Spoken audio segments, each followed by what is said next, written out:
How's it going? And welcome to episode 208 of On the Wire, proud member of the Pitcherless Podcast Network. I am Adam Howe, joined as always by Kevin Hasting. Thanks to you all for listening and watching. We have a great show for our third Faab period of the early 2025 season. So a lot of news to get through, a lot of great recommendations. And as a reminder, and we'll get to it a little bit later on, we have a second Faab period happening later on in the week, not on Sunday, and that is for all you Cutline fans and Raz Slam players out there as well. Remember, you only get two of those, so we will talk a little bit about that later on in the show. But Kevin, welcome back. I am glad to report that being in Indiana, I am still standing. So is my house. No, I'm being a little bit facetious. We got a couple of touchdowns, a couple tornado touchdowns just to the north and just to the south of us earlier in the week. Nice little aftermath thunderstorm happening in the backyard here. So if you hear any crashes, don't worry, nothing's broken. It's just thunder and lightning. But nothing you have to worry yourself with out there on the island. So Kevin, how you doing? Oh, I'm doing well, Adam. Yeah, I've been hearing about that last few nights. Lucas Beery, friend of ours, Martin Sokolsky. I'm sure there's others in that area. So sounds like everybody made it through unscathed, and that's great to hear. But yeah, it's great. And we've had a lot of fun baseball this week. So Yes. let's get to it, man. Yeah, even with all of my weather concerns, no real weather concerns for any of the games, no real, rainouts or any delays or anything like that to really speak of. So that's been nice. Yes. My Red Sox had their home opener today, and that went well for my Several side of home things. openers today. It was a good day. A lot of open. Yeah. That's the beauty. This is like second opening day for Yes. almost half the league. Fun times. But as you said, yeah, a lot of baseball going on, which causes a lot of news. And I hate to say it, but of course, most of that is injury related. As players get ramped up out of spring training and into the regular season, they start putting a little bit more effort forth, and we start seeing some breakdowns as well.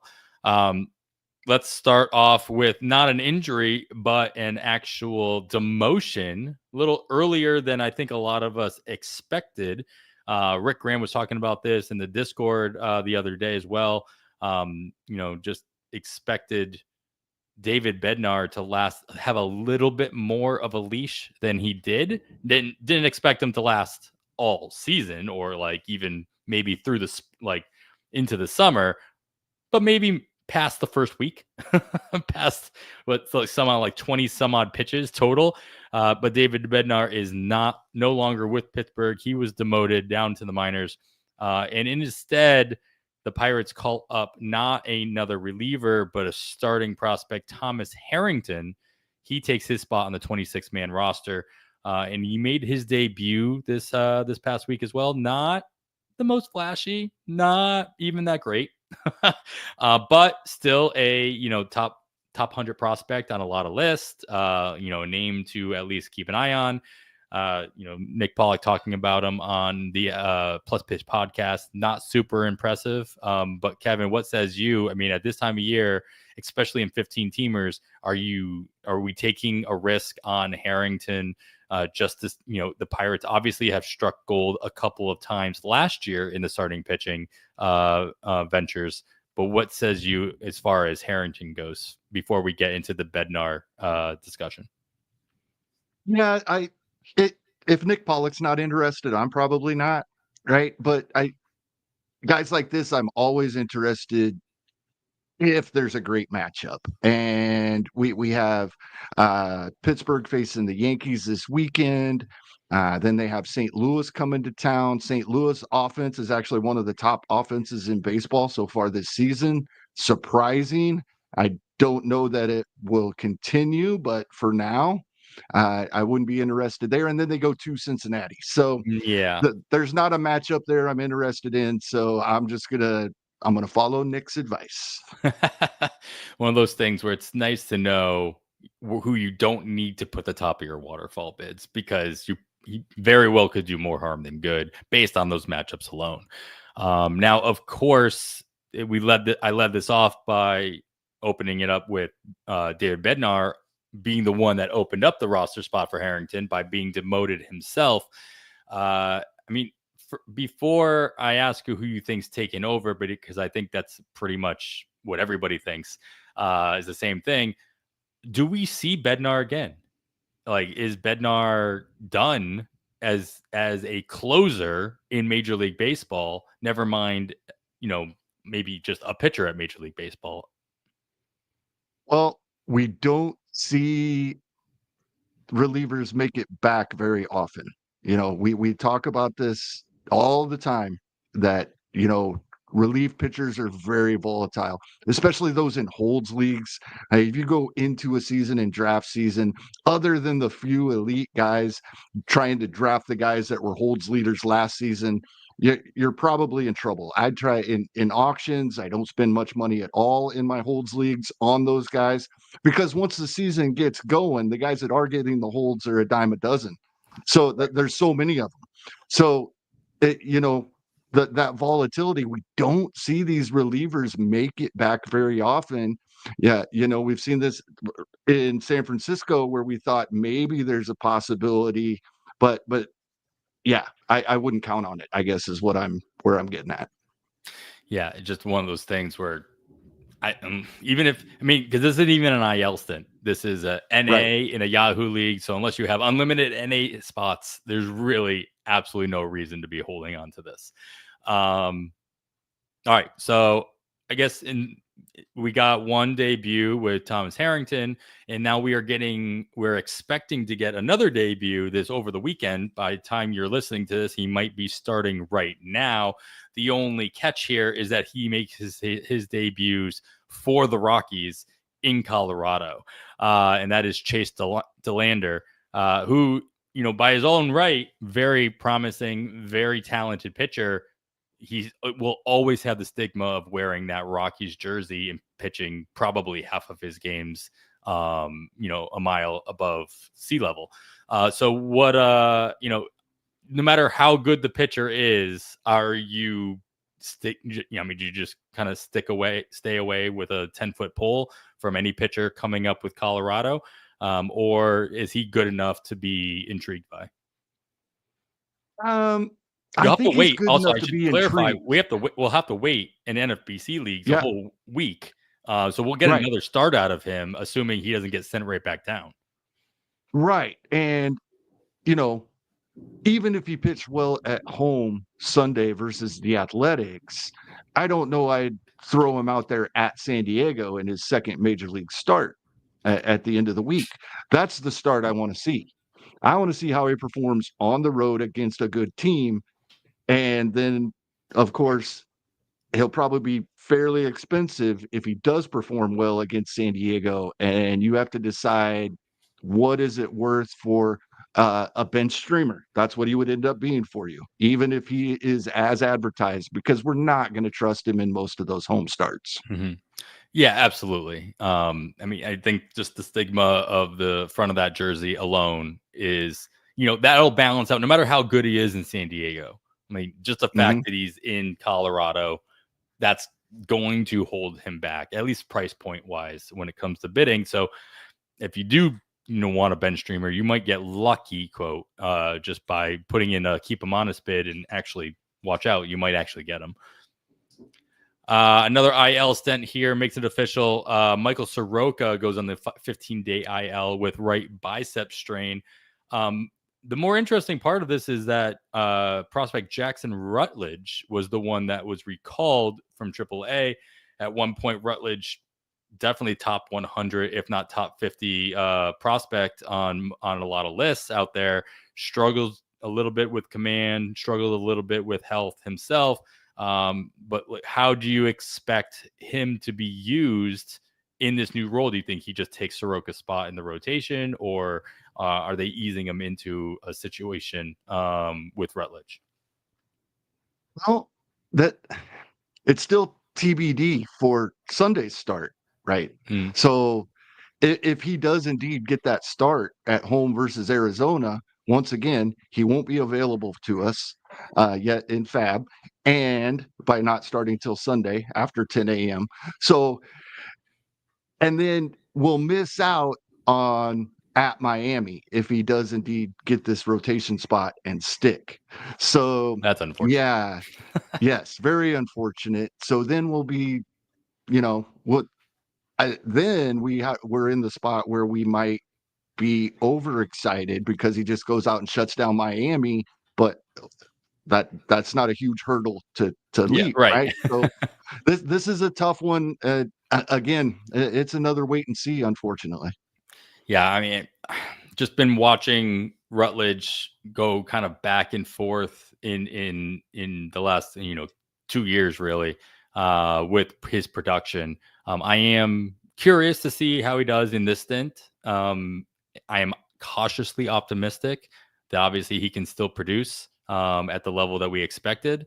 But it's obviously it's I mean, the control and what we see out on the field in those two starts is going to play a big role. Yep. Uh, If he does what we expect at Miami and is good versus Arizona, once again, we don't know he's making those starts. Those haven't sure. been made official. But if that's the case and he performs well in both of them, he'll probably be a pretty high price because it lines up for at Pittsburgh that following week. Yeah, he's just very lucky that he gets all these great matchups coming up, and at least whoever gets them in your league will get them for one. Again, as you said, assuming he actually is getting all these starts. Right. I think at this point, the fact that it's still TBD, I'm penciling him in personally. I think so. Yeah. Reynaldo Lopez, he is getting arthroscopic surgery on his right shoulder. You get the timetable is unknown at this point until surgery, but everybody knows he's pretty much out the entire season. What who fills that gap for him in that rotation? Well, I it looks like we had Sale and Schwellenbach, Smith Shaver was already up Grant Holmes. Bryce Elder looks like he's sliding right in there.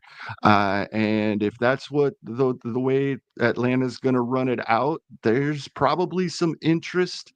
I think we haven't seen Elder perform as well as we had hoped he might, but if he's getting another shot, but it's intriguing, absolutely. Atlanta is just getting, they're just bringing in players and getting rid of them like the next day. They did this Yeah. with Jesse Chavez. Yeah. Hector Neris was just cleared waivers as well. They did just bring in Jason DeLay from Pittsburgh as well, as they were trying to clear up some roster spots. But Sean Murphy's expected to come back off the IL shortly. And they really haven't made a move to kind of fill Lopez's spot as on the pitching side. So I don't think they have an opening. So unless they actually clear somebody else out, I mean they're rolling with what they got at the moment, especially with the expectation that Sean Murphy will be taking over one of those active 26 spots over the weekend. Right. It's teams that pitching depth is already going away. Those that thought they might have had 6, 7 starting pitchers ready to go. At least Atlanta still has a 5-man rotation right now. And then, with all the talk in the offseason about 6-man rotations, even the teams that really try, it doesn't last very long typically. You plan for that. That's what the whole point of the 6-man rotation is. Yes. All right, cool. Let's get into some hitters hitting the IL as well.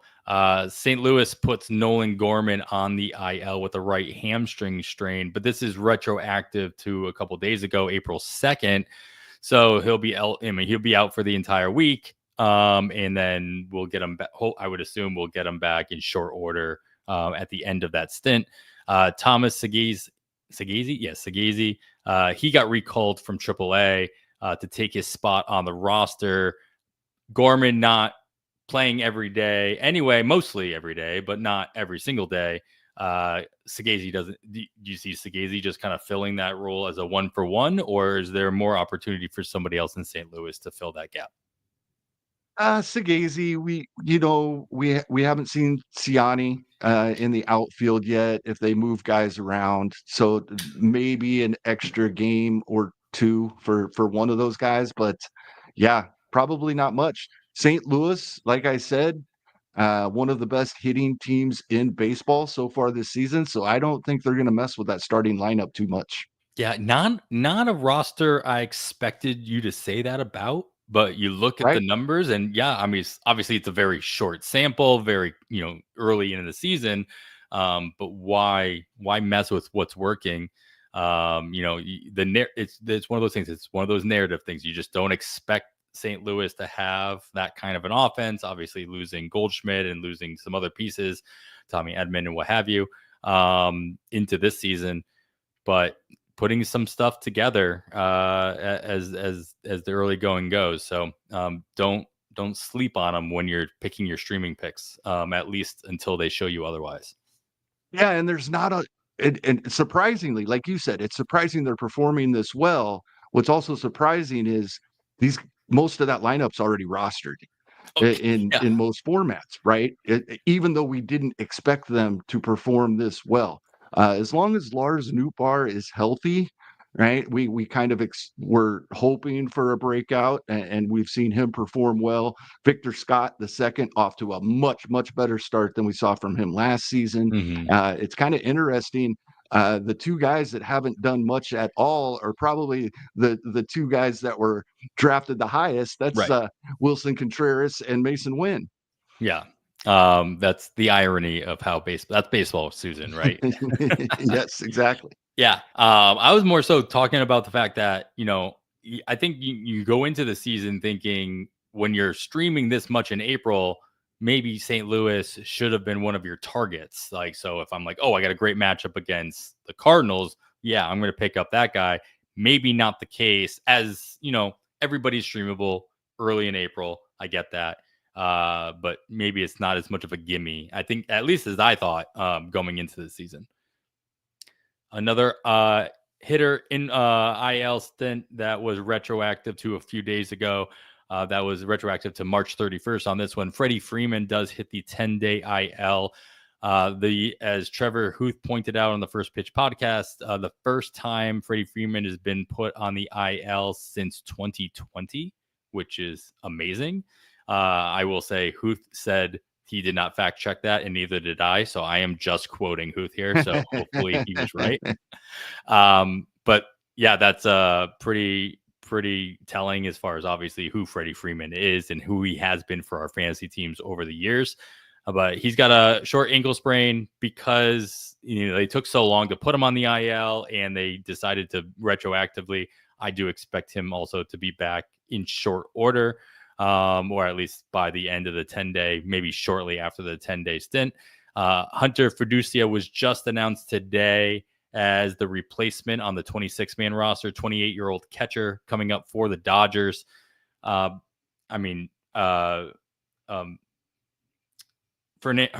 has been playing first base for the Dodgers. I expect that to continue. I don't personally expect to see a whole lot of Fiducia, maybe beyond a backup catcher role. But tell me otherwise.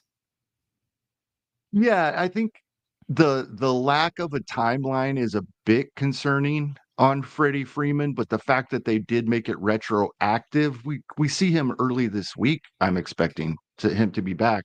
As I told you right before we started recording, I'm a little disappointed that Dalton Rushing is back, banged up himself.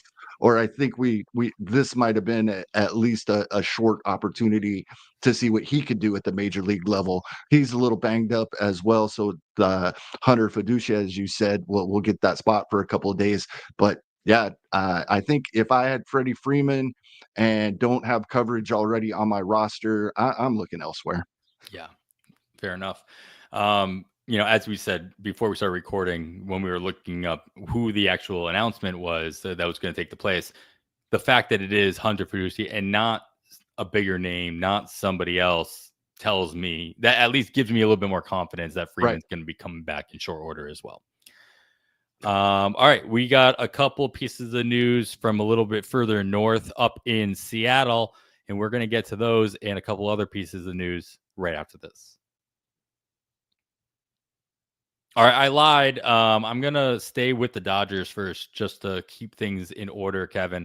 One other addition the Dodgers made over throughout the week was they acquired outfielder Estuary Ruiz from the Athletics. That's all I am allowed to call them. So, I mean, where does Ruiz like? Ruiz hasn't really done anything. You know, since he stole 60 some odd bases a couple years ago. How does he fit in with the Dodgers during the 2025 season, if at all? I think it depends. I think it depends one how he performs at AAA once he gets in some games, and then the health of the Dodgers outfield. Right, we got a couple of older guys: Teoscar Hernandez, Michael Conforto. They have Andy Pages out there in the outfield in center. If Esteury Ruiz is performing at AAA, I think we'll see him fairly soon. And then if there is an injury in the Dodgers outfield, we may see him in games pretty regularly. But he's a guy that once he's on the roster, will have interest because he doesn't have to start for us to get some of those 67 stolen bases he had a Yeah, couple of he's years ago. definitely one of those guys, for Yeah. sure. I just thought this was an interesting, just play. I really didn't. I guess I didn't understand also the A's like logic in it, and they like, is it more of the A's are just all right? We got what we thought we can get out of him at the major league level, and we just don't see him making that adjustment to be a consistent, more than a Billy Hamilton type of player moving forward. So we're going to cut our losses, and they got a pitcher, Carlos Duran, from the Dodgers in that trade. Who knows what they're going to get at Duran as well. But it makes me wonder if the Dodgers the Dodgers see something, or if they're just rolling the dice.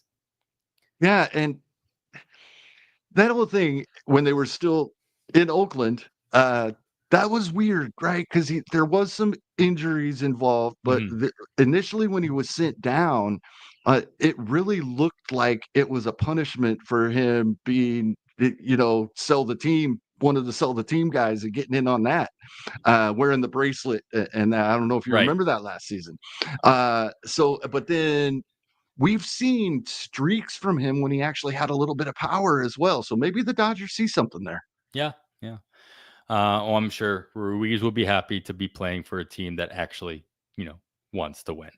They spend a little Um, more money than Oakland does, just a little or bit. the Athletics, excuse me. They are willing to spend more money than the Fishers. I'm Yes. not going to say that they do. I'm sure they do, but the Fishers have enough money to be actually spending money if they wanted to. All right. Now, as I alluded to earlier, we are going to go up to Seattle here. They make a couple of different moves. They called up Jonathan Diaz, a left-handed pitcher from AAA. And in return, they sent down Emerson Hancock, who was in the rotation for the Mariners at one point, now in AAA Tacoma as well.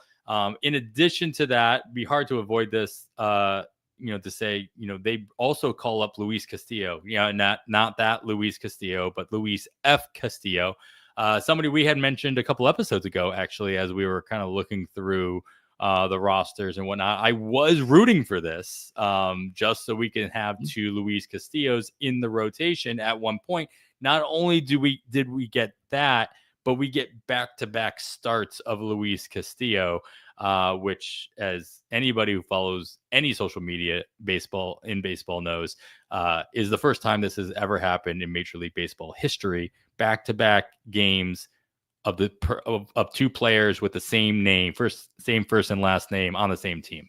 Kind of amazing. Because of course we do have plenty of, Luis Garcias. We have a lot of, players across the league that have the same name, haven't played on the same team, and started back-to-back games. Kind of fun little baseball trivia to put in the back of your mind when it comes up in trivia 25 years from now. Should we care? about this Luis Castillo, though, and how long does he hold on to this rotation spot, or do you see this more of as a spot start? Oh, this is fun. We'll wait until Luis Castillo starts so we can call up Luis Castillo. Well, as we were talking before we began recording, um, we've seen all the jokes of picking up the wrong Castillo. I don't think that was going to be an issue because number 58, Luis Castillo, the one we've known for years, Sure. he's not available anyway. Sure. So I don't think anybody would think that happened. I did hear that on ESPN, the F is not included. So there's 2 Luis Castillos on Seattle. I don't know how you decipher which is which on ESPN. There's not an F in his name there. So that's kind of intriguing. But I'm just going to go ahead and because I have interest here. If he performs well at San Francisco, great park. So he could have a decent game here on Friday as we're recording. If that goes well, he lines up at home versus Houston. Now, even if Houston was the Houston lineup we've been scared of in many matchups over the last few years, I would still be interested here because Houston only has one lefty in their lineup, and it's in Seattle. So I'd have interest in Luis F. Castillo. And then when you add the fact that Houston has been one of the worst hitting teams in baseball so far this season, coming into Friday, slashing 191, 274, 270. And once again, Yordan Alvarez, the only lefty in that lineup, and he's struggling. Now, Houston at any point could do what Atlanta did on Friday. Sure. They have been just as bad as Houston, and they put up a 10 spot on Friday. That very well could happen. But I mean, Altuve looks lost. 5 strikeouts on Thursday, and it didn't look like he had an answer. So, learning a new defensive position can do that to a guy. Yeah. But the entire team is struggling. I would have been interested, as I said, even if Houston was the Houston we're used to. But right now, I am definitely interested in that start coming up next week if he gets to make it. Well, the San Francisco start that he made today is going to help you keep those bids a little bit lower than maybe you thought, as he finished off the game with just making it through 3 innings, letting up 3 runs, 2 walks, 2 strikeouts, 6 hits on the day. So obviously, top line stat number wise, that, if that's all you're looking at as you're making your bids, you're like, okay, maybe he's not my top bid. Maybe he, you bump him down a couple of spots. So Kevin, I think looking ahead and actually seeing how he actually performed, which I'm only looking at the box score to pull that up. I don't know how his pitches looked. I don't know how any of that looks. So obviously go listen to Plus Pitch Podcast, the Saturday morning edition, to see what Nick saw as well. But then obviously look it up yourself before you start your bids. Maybe it looks a little bit better. Maybe even become even more confident for his second start against Houston with all the things that you mentioned as well. Speaking of, names that you see all over, Luis Garcia, sticking with the Astros, as you mentioned, he got a second opinion. He is showing inflammation in his right elbow. He will be shut down for at least 4 weeks and then reevaluated. Do you expect to see Luis Garcia come back this year as he's trying to just make his way back from surgery, his other surgery? It's looking less and less likely that actually will happen. Yeah, probably not. Unfortunately, we've seen guys try to go through it without surgery, but yeah, I'm not going to count on that. Yeah. And not much else to say there. So if you have been holding on, hoping that you get better news, move along, people. Thank you. Somebody else having trouble this time with an oblique, though. We love/hate hearing about obliques. Sean Manaea this time having oblique trouble. He got a PRP shot the other day, and he'll be shut down for 2 weeks. Of course, that just means he's shut down. Doesn't mean it's just 2 weeks he'll be out. He's still got to ramp back up after the fact, even if everything looks great. how long do you hold on to Sean Manaea, especially in an FBC league where you don't have any IL spots? He's droppable now. I'm he's probably not my first drop. Hopefully, I can try till at least maybe we get a better timeline, because I was in favor of holding him. He was, he had his throwing program going. We thought he'd be building up, and we'd see him here in the next couple of weeks. Now that's not going to happen. So in formats without IL spots, unfortunately, if you need the spot, you can let him go. Yeah, and it's just one of those things where you just don't know. Even when he does come back, might be June at this point. You don't know how well he's going to come back and how long it's going to take him to actually show all the good things that he's been showing since being with the Mets. So we'll have to wait and see. Maybe it happens on somebody else's roster. And the last piece here, I think most of us were a little worried about it when we heard as he was taken out of the game early due to a blister as a precautionary measure. Jack Leiter has officially hit the 15-day IL announced earlier today on Friday. Again, with that said blister, hopefully, Bochy's just taking precautions and, just making sure that it heals properly. And we do see him, after just missing 1 or 2 starts in the rotation. An old friend, Patrick Corbin, makes his way back, and he takes his spot on the Texas Rangers, assuming he just takes Leiter's spot too in the rotation.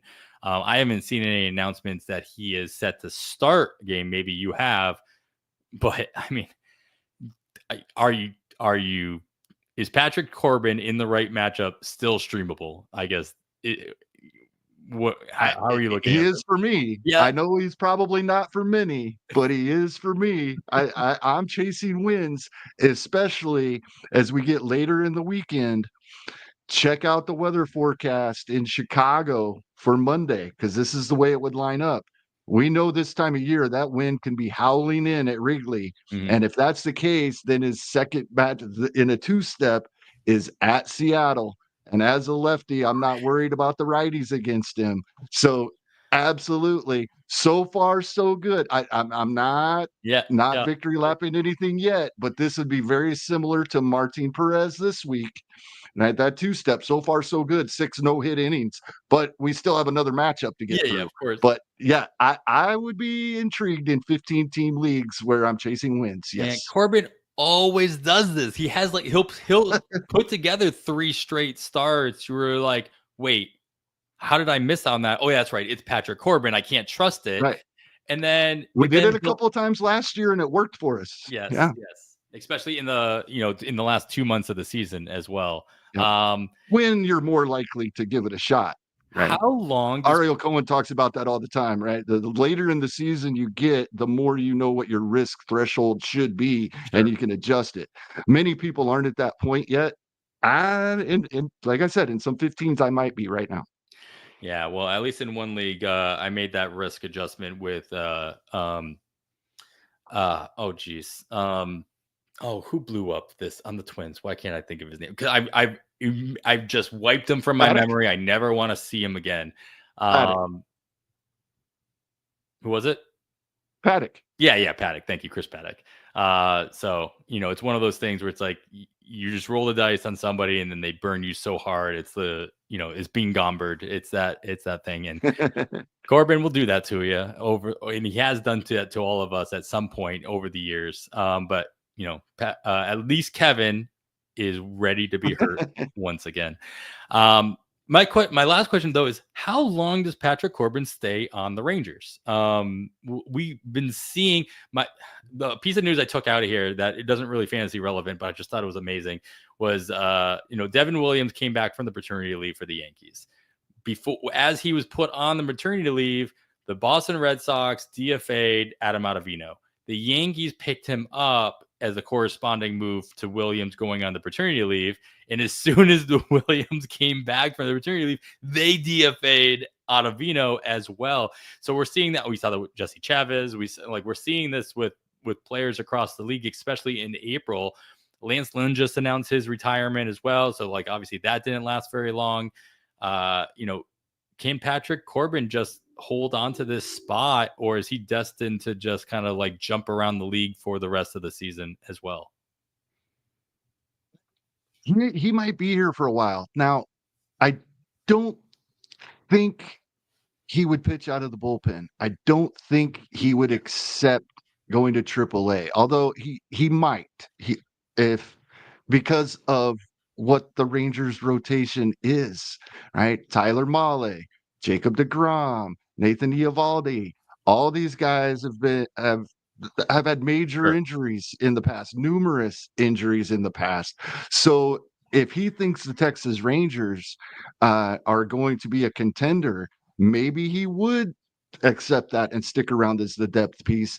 And maybe one of those guys goes down before he even has to make that decision. Right. And he's here. I think Patrick Corbin, a team like Texas is a perfect spot for an innings eater that can go out and pitch well. Uh, Once again, I'm going to bring up Martin Perez. He's going to get blown up once in a while. We know that. But he probably can go out there and give value to this team, a team like Texas that needs innings out of a veteran right now. Yeah. All right. That's as good as any spot to close out our news section here. And we're going to go right into a really quick little focus topic. As we brought up at the very beginning, we have 2 Fab periods that we have to prep for in the next couple days.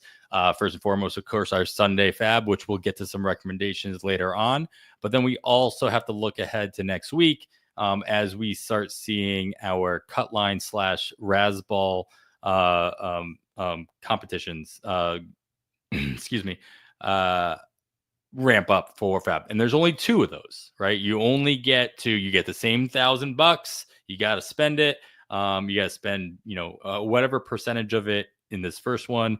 And then the second one is in June. So they're not too far apart from each other either.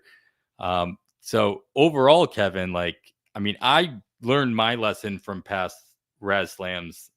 Like, I don't draft prospects. I don't draft anybody in these leagues that isn't on the major league roster, isn't hurt. Like, I don't draft anybody who's hurt to start the season unless I know they're coming back in the first couple days. But you're gonna have openings. We just talked about a whole bunch of IL stints. Yep. And I know the number one thing you always tell me is you just don't ever want to take a 0. And so how much money am I spending on this first bid just to fill those gaps rather than hold on to the money for the second bid again, you're going to have more gaps in June as well.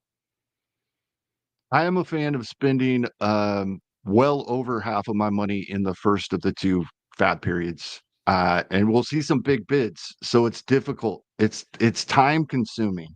So if you're watching on YouTube Live on Friday evening and you have some time over the weekend, get on it. If you're listening Sunday, you're going to have a busy day with Sunday night's Fab, but start working on this on Monday. Don't wait until Tuesday, because to make sure you're spending your money, you have to have a lot of backup plans, and you have to figure out, wait, how am I spending my money if I don't get the guy I really want Right. for, and I'm going over $200 on a player, that some of these guys go for $400 or $500 Sure. in these cut line Fab periods, because you only have two chances to spend your $1,000.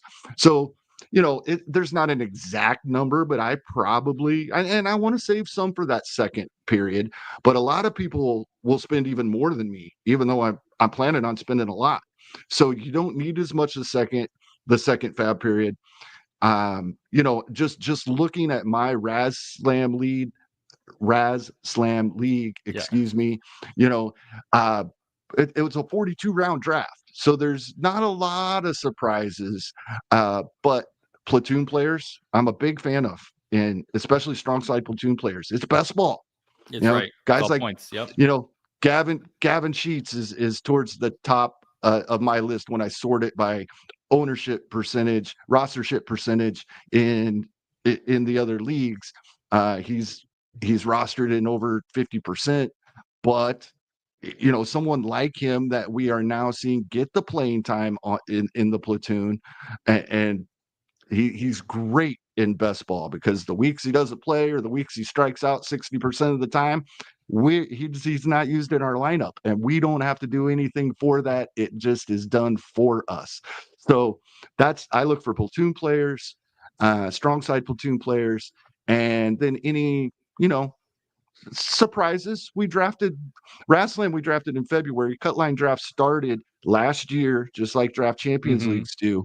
So there are some surprises in some leagues, of guys available that we didn't know. Another example, doesn't have a hit yet. Curtis Mead is available in mine. But these types of guys, and then I think almost everybody waits on pitching so long. um, so guys that now we know for a factor in a rotation, that may not be the most exciting guys, but in a 2-start week, they can score a lot of points. Just fill in with some starting pitching. Yeah, I mean, Kevin, how many pitchers do you end up in a league like this to make sure that you can? I mean, you hear it all the time. It's like, all right, I'm gonna just throw the whole bowl of spaghetti at the wall as far as pitchers goes, and hopefully some of the good stuff sticks, right? And so, are you more apt to have heavy-handed on pitching or hitting, or is it more split down the middle? For me, when I drafted, I definitely focused a lot on multi-position eligibility. Whenever there was a tiebreaker, it went that direction for me, so that I could feel more comfortable loading up on more pitchers than hitters, knowing that even with a couple less hitters, I've had a lot more flexibility as far as where those points were going to be put into play. How did you end up with that draft? And are you going to change that percentage after this Faab period? I have, after the draft, 10 bench hitters, 9 bench pitchers. So I was pretty even. Mm-hmm. And I don't, well, that was kind of the plan, but my bench wasn't my concern. That's how it worked out. I wanted 3 players at each position, um, 8 or 9 outfielders, I think. And so that's how it worked out. I ended up with a pretty even split. And I think I have several guys on the IL. Most of which are probably drops. I did take a shot on Jordan Lawler. I don't know if I'll hold on to him or not yet. Probably depends on uh, who's out there when I start working on this a little more. But I'll probably end up close to the same. Now, I'm a big fan of relievers, but they have to be the relievers getting saves. Saves are a lot of points. The top closers score as much as elite starting pitchers, Mm-hmm. and they're drafted later. So waiting on pitching, but I want a couple of the guys that can have huge point totals throughout the season. My guys are closers, of the pitchers that I did draft somewhat early. And we have some closers now that we didn't know about when we made these drafts. They'll be at the top of my lists. Yeah, and I mean, we're going to talk about at least one or two of them that look like they are taking over that role. But then you also have the situations in Philadelphia. Alvarado got a save. Jason Adam got a save for San Diego the other day when Suarez went back to back. So there are elite, setup men who not only are going to be the only or first or only choice to come in when their actual closer is too tired to go or banged up or whatever. But I mean, there's still guys that both those guys I just mentioned are racking. They can get 3 strikeouts in an outing, and so those points for those strikeouts can obviously add up as well. You throw in a save, a vulture save in a random week, that's still enough for their points to matter over your bottom starter that might have gotten blown up. Like your Patrick Corbins or what have you. So I bet you Patrick Corbin's available in most everybody's league. He's a great choice for a best ball Absolutely. situation, especially if he Yes. sticks in that Texas rotation. Yeah, I mean, just glancing through the rostership percentage in Raz Slam, if I just scroll through and look at guys who are like 25%, you talk about platoon players. Randall Grichuk is still, is right there. He is the epitome of somebody who can make his points worth something in any given week. Not every week, but in any given week. With the right matchups as well. Yeah, I mean, just anybody else stand out for you? Obviously, Lance Lynn not going to be an option anymore. We talked about him being retired. Some other. I'm looking all the way down the list. I'm like 10%. Oh, Max Muncy is 8% rostered or 13% rostered, and I'm talking about the Athletics. Max Muncy, if he continues to get regular playing time. But then you have somebody like Emerson Hancock, who's already only 13% roster. He's the guy you expect to go down to at least single-digit rosterships for those paying attention and actually make the drops. And that's the thing, is that some of these percentages aren't going to change, especially in Raz Slam, as people forget all about this Faab period. And not only do they not make their ads, but they're not making their drops either, which obviously gives you, listener, who actually is paying attention, a little bit of an advantage, especially in those situations as well. Yeah, Kevin, any other names that kind of stand out as somebody who's like, ooh, I'm actually surprised they're as low percentage rostered as I'm seeing here. A couple of the Pittsburgh guys. Andrew McCutcheon is out there in my Raz Slam league. Looks like he's available in most Raz Slam leagues, and he's playing nearly every day. Once again, it's all about playing time or guys that get overlooked because in other formats we don't know when their streaks are going to happen. We don't trust them. Big strikeout guys though, but have power. These are the guys I'm looking for, because once again, I don't have to decide when they're in my lineup. And so when they have a 3 home run week, great. When they strike out 16 times in a week, then it doesn't hurt me. Yeah. Name that I mentioned last week, and I'll mention again because he is on the cusp of getting that first base eligibility, is Matt Mervis. He's starting every single day against righties, right in the heart of the order for Miami. He may still only have UT eligibility by the time bids come around. So don't forget that literally by the time he's on your roster, at least he'll have first base, corner, infield, and UT eligibility if he's on that roster. And as a Luke strict Jackson platoon is player, 0% rostered. Oh, there we go. And as Frank was asking about Luke Jackson in the chat as well, we'll get to that when we get to relievers, Frank.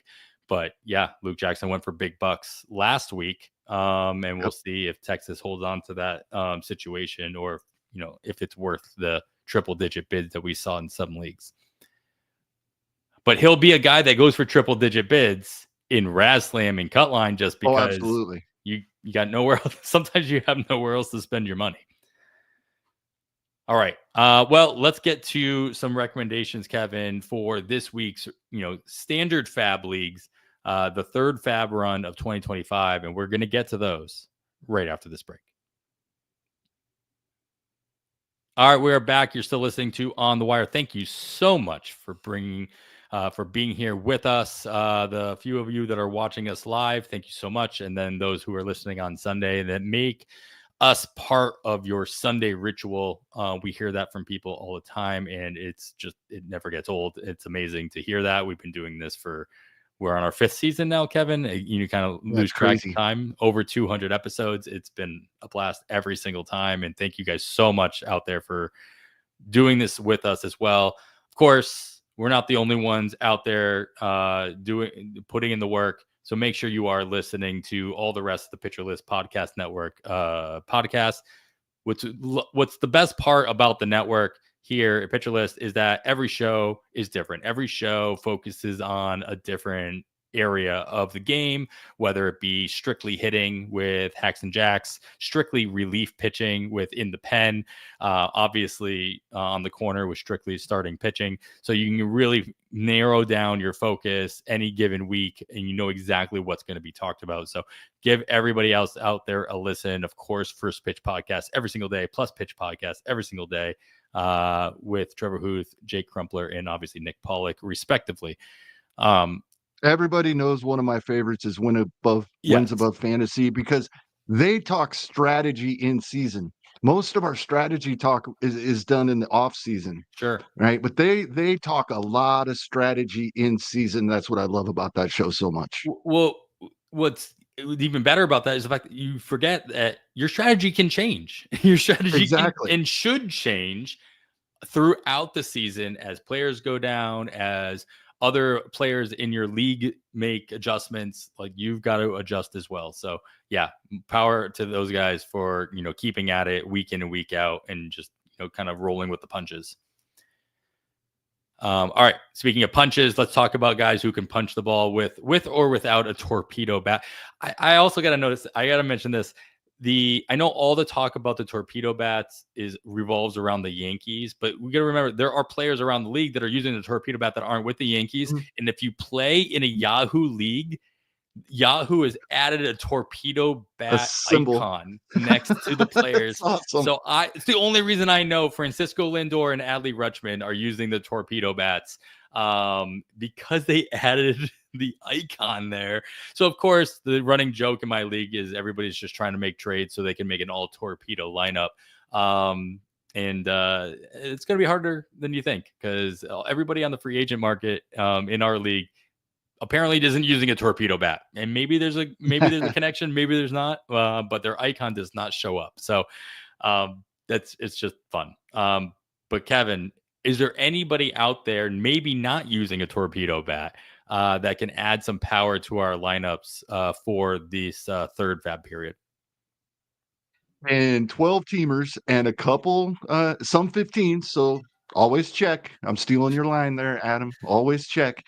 Andrew Benintendi, 98% rostered in the main event. So heavily rostered in 15s, but only 11% in the online championships. The 12-team leagues on NFBC. He's off to it. We saw the power come back for him last season, and it's carried over to the beginning of the season. Now, we're not talking 30, 35 home runs, but we're talking a 20 home run guy, which can be very valuable, hitting it near the top of the White Sox lineup. The top, half of the White Sox lineup hasn't been bad. They've been scoring some runs. They've been winning some games. Coming into Friday, they were tied for first place. Now, that was with the entire division, and they were all 2-4. But the White Sox have scored a few runs. Andrew Benintendi looks like that 20 home run guy that we have seen in the past, as recently as last season. Now, in deeper formats, Wilmer Flores, I know, is not going to keep up this pace. He's got 4 home runs already this season. He's not going to keep that up. However, I know he only had 4 home runs all of last season, but he was banged up. He didn't get his playing time that we've seen out of him in the past. As recently as 2 seasons ago, when he played a lot, he hit 23 home runs. Right? And so with the 2 out of 3 games at the New York Yankees being versus lefties this coming week, I really like Wilmer Flores. He's getting everyday run right now, and obviously he's healthy, or he wouldn't have these 4 home runs already this season. So I like writing guys like Wilmer Flores when they're healthy. I think that's what leads to a lot of hot streaks, is when guys are feeling good, not having nagging injuries. So, yep, Wilmer Flores is my deep league guy. He's only 30% rostered in the main event, so available in, a lot of 15 teamers. only 3% rostered in 12s. In those shallower leagues, however, I would take Benintendi ahead of Wilmer Flores, but that's a couple of guys I like for power this week. It appears we have lost Adam here for a little bit. For those watching live on YouTube, please hang with us. I saw some of the comments. Frank, Uncle Ted, thank you so much. A couple of others. And I know Adam said we would talk about some of these questions when we got to the relievers, but I'm just going to go ahead and go through a couple of these for you.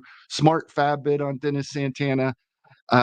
Yeah, Luke Jackson went for triple digits in a lot of spots. I wasn't there. I wasn't at that amount, and I like Luke Jackson. And that first week there was some hesitation. Is he really the guy? Right? We'd seen him get a save at the end of spring training, and Bruce Bochy said this is similar to what we'll see throughout the regular season. I think the first save opportunity when the regular season started did not go to him. That there was some disgruntled people, but he's up to 3 saves since. Is the guy. I think Dennis Santana is the guy in Pittsburgh, but I'm probably not going triple digits, and it might take that in 15 team leagues to get him. Um, yeah, comparable. The person that got Luke Jackson, I look at what the backup bid was on that 156, and maybe that's the range I would be in. The guy that went 156 probably doesn't need another reliever. So the guy that had the backup bid probably still does. He might bump his bid up a little higher. Yeah, I look at the bidding history already this early in the season to when I'm making these decisions. If I really, really need saves, then I'm going to go a little higher than what the backup bid was on Luke Jackson in my league. Is where I would start. Many other factors, but that's where I'm at there. Frank also says he was offered Willie Adames for Cody Bellinger, has Willie Castro at shortstop, Tristan Casas and Yandy Diaz in a 12-team OBP Roto League. I'm not a big Bellinger fan. I think I take Willie Adames here. Not everybody would. I understand. It's close. And then we have another question. Tommy Conley, the guy in Detroit, very well could be. Last week, both Adam and I said we liked Bo Brieske. And I've heard that from a lot of others as well. And unfortunately, I think we made a mistake that Adam likes to talk about when we're talking the who's going to get the shot in relievers. Um, the arbitration cases, right? The guys, Tommy Conley is not building an arbitration case, so he may be the guy. He's also the veteran by 7, 8 years on these other guys that we think could get save opportunities in Detroit. I don't think AJ Hinch goes with one single guy all season long, but Foley did get a majority of the saves for most of 2024. So I think he might have a favorite that he likes to try to stick with here, and it very well could be 35-year-old Tommy Conley. And he got the most recent chance. Tigers have won 2 games. They're off on Friday. They're one of those teams as we're recording on Friday.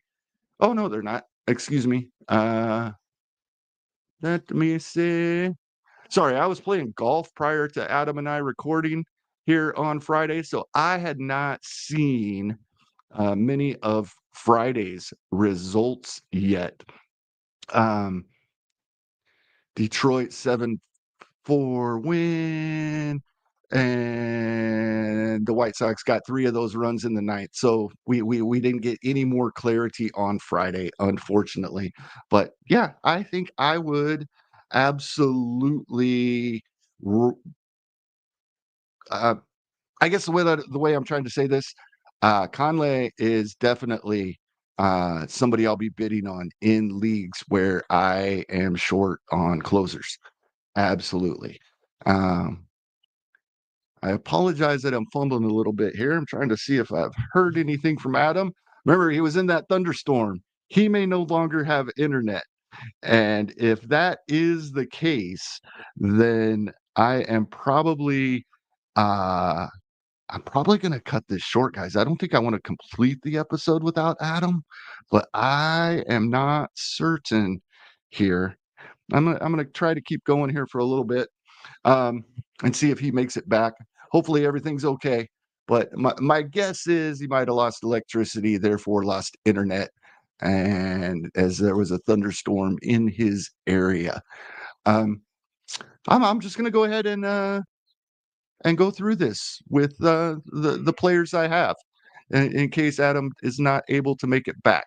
So power, I'm on Andrew Benintendi, Wilmer Flores are my bids this week. Speed, these guys are highly rostered in 15 team leagues, but in 12s, there's a lot of Pittsburgh Pirates available. And if you haven't noticed, Pittsburgh is running wild, crazy. Coming into Friday's games, when I was starting my lists for this weekend's Faab, they already have 19 stolen bases as a team on the season. Uh, Only 3 teams have double digits, and they're almost to 20. So, uh, Isaiah Kiner Falefa is 100% rostered in 15s, but only 50% rostered in 12s. Hitting at the bottom of the lineup, but he's one of the guys running. Brian Hayes is also 100% rostered in 15s, only 25% rostered in 12s. He's stealing bases. Tommy Pham, no longer the leadoff guy, at least not every day.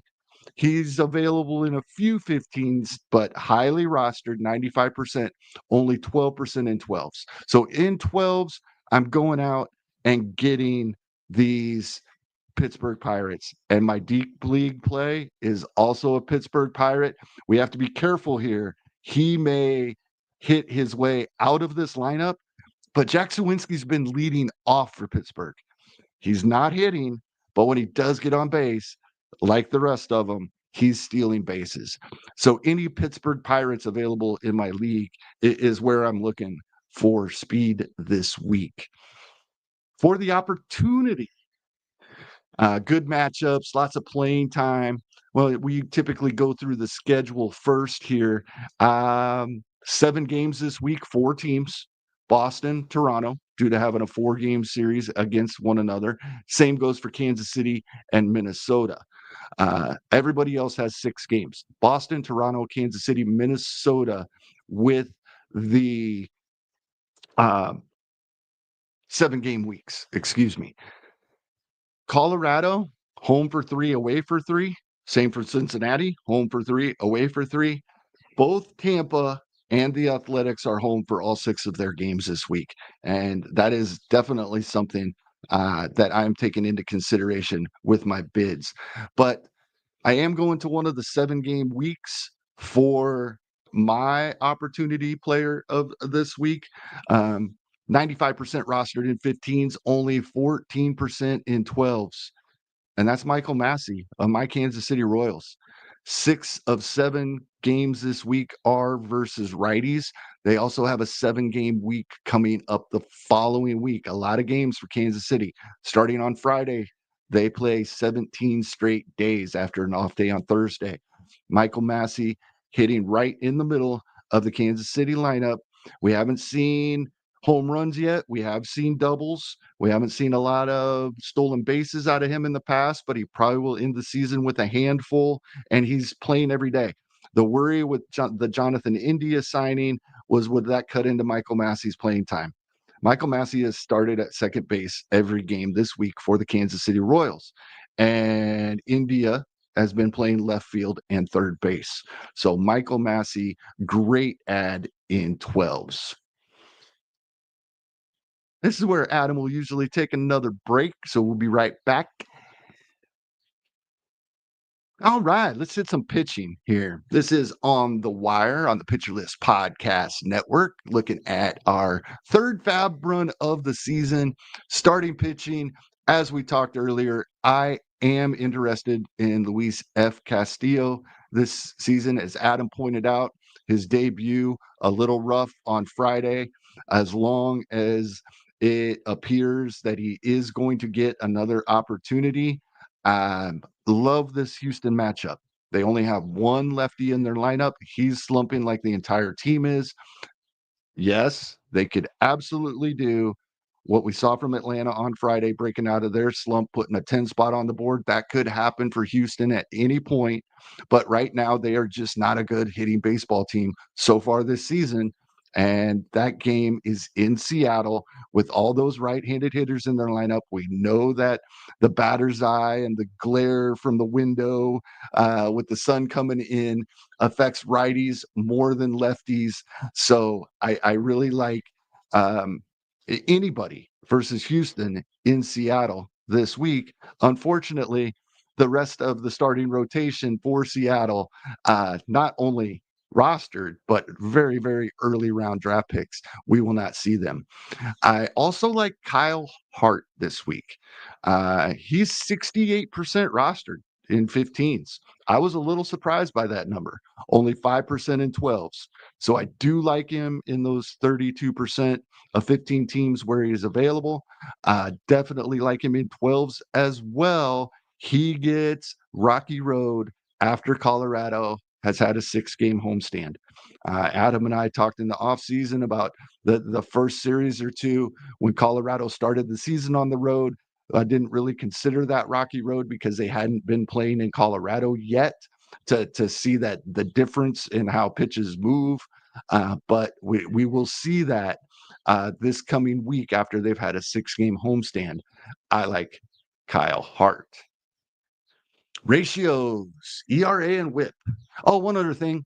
Those are chasing wins. I know that's a wins and Ks category, but I would like to add, not counting on strikeouts from either one of those guys. I'm looking for wins in both of those matchups. Luis F. Castillo, if he does get that start versus Houston, and Kyle Hart versus Colorado. Looking for wins there. Ratios, this is something that I've been talking about. I'm going to post on Blue Sky who I like for the week after we've seen Saturdays and Sundays usage. We had a bit of an advantage last week. We had a couple of teams that weren't scheduled to play on Sunday, so we knew a little earlier. I posted that like all the Detroit the bullpen basically. We haven't seen that work out well yet. Detroit's only won 2 baseball games, but we'll see how that works over the weekend. Hopefully, that does end up working out for us. But one guy I know I will be interested in. I'm going back to the Kansas City Royals once again, not because I'm a fan of the Kansas City Royals, but it's that heavy schedule. Kansas City, 14 games over the next 2 weeks. Hunter Harvey is back. Hunter Harvey is 0% rostered. If you need some ratio help, a few strikeouts, hopefully snag a win and or a save with that heavy of a schedule, even though he would be probably third in line behind Estevez and Urseg, but he could absolutely get a save or two over the next couple of weeks, and or snag a win as well while protecting ratios and giving us a few strikeouts, especially. And once again, this is why I want to make these posts on Sunday. I want to see the usage over the weekend. But if Kansas City doesn't have to use Hunter Harvey on Sunday, we could see a nice inning count from him over the next couple of weeks. Saves. We already talked about Tommy Conley earlier with the questions in the chat here. We talked a little bit about Dennis Santana. They are both absolutely on my list this week. And Anthony Bender in Miami looks like the guy. Only 74% rostered in 15s, 3% in 12s. So Anthony Bender, another guy I would add to that list. Alvarado, still available in some leagues. We've seen him get a save or two, I believe. So, yes, there are a few saves available out there. Hopefully, you're not desperate enough that you have to go spending triple digits on these guys. But if we have a list of 4 or 5 guys this week that could be getting us saves, and for a while, if they do indeed perform, so they may be worth.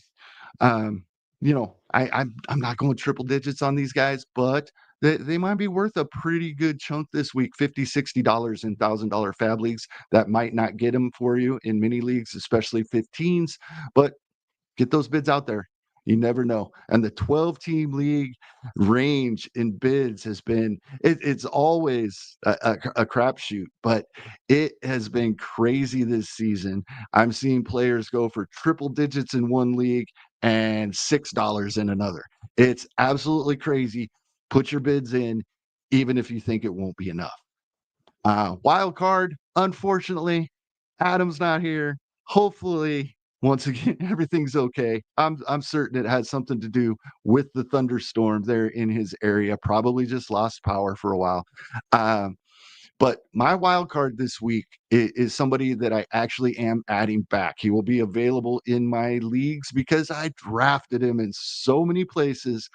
Well, it's one of two guys.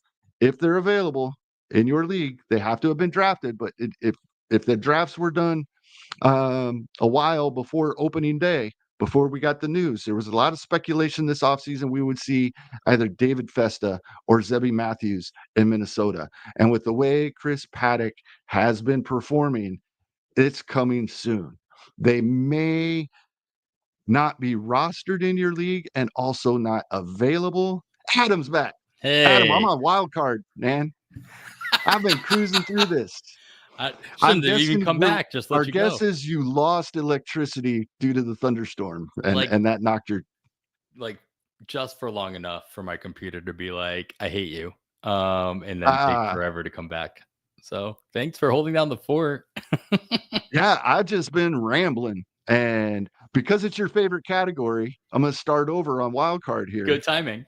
Um, yeah, um, it's they won't be available in all leagues, but they were drafted in many leagues that were especially if they were drafted uh, even into March a little bit. Mhm. And that's these couple of Twins pitchers that many of us were hoping would get a spot in the rotation.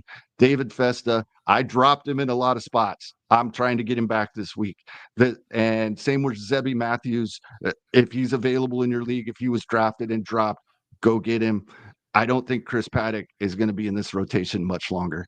And that's where we are on the wild card. Repeating that for some people so you could hear it there. Oh, I But appreciate. I'm glad you're back and everything's okay. I'll just listen on Sunday. It'll be fine. Yeah,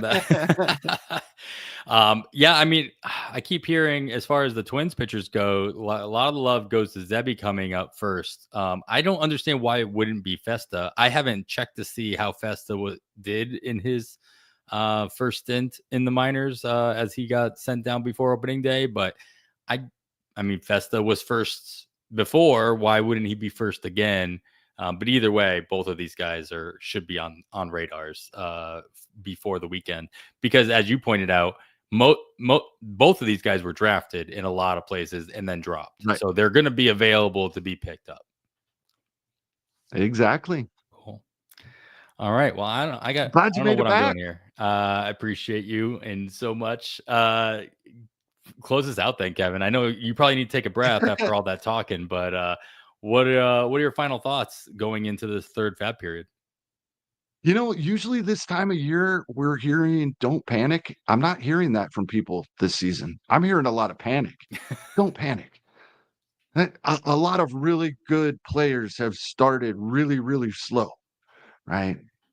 This is a Red Sox fan with Rafael Devers, He right? got a hit. He got 3 Yeah, hits. yeah, right. And he's going to come around and he's going to Right. hit over 30 home runs, Yep. right? It's just Don't gonna panic. happen. Yep. No, I'm not against benching them until they come around, until they pick it up, right? I literally, if I had Jose Altuve on my roster and I could get Michael Massey, I'd play Michael Massey over Jose Altuve this next week until we see Altuve turn it around. I really would. With the Royals facing 6 out of 7 righties for the week, Massey has been the second baseman every day. We were worried about India. India has only played left field and third base. Massey is the second baseman. So yeah, teams like that. But I can bench a guy, but don't go dropping guys yet that you were confident in draft season. Yeah, we haven't gotten to the We point usually where hear that from everybody this time of year, and I haven't heard anybody bring it up yet. yeah. And you're listening to everything, Kevin. So I mean, I try. if you're not hearing it, then it's not being said. All right. Well, cool. I got here just in time to say thank you all so much for listening, mostly to Kevin. And good luck with your bids this week. But that is going to wrap it up for episode 208 of On the Wire. After all that, I am Adam Howe on behalf of Kevin Hasting. Thanks for listening, and we bid you goodbye.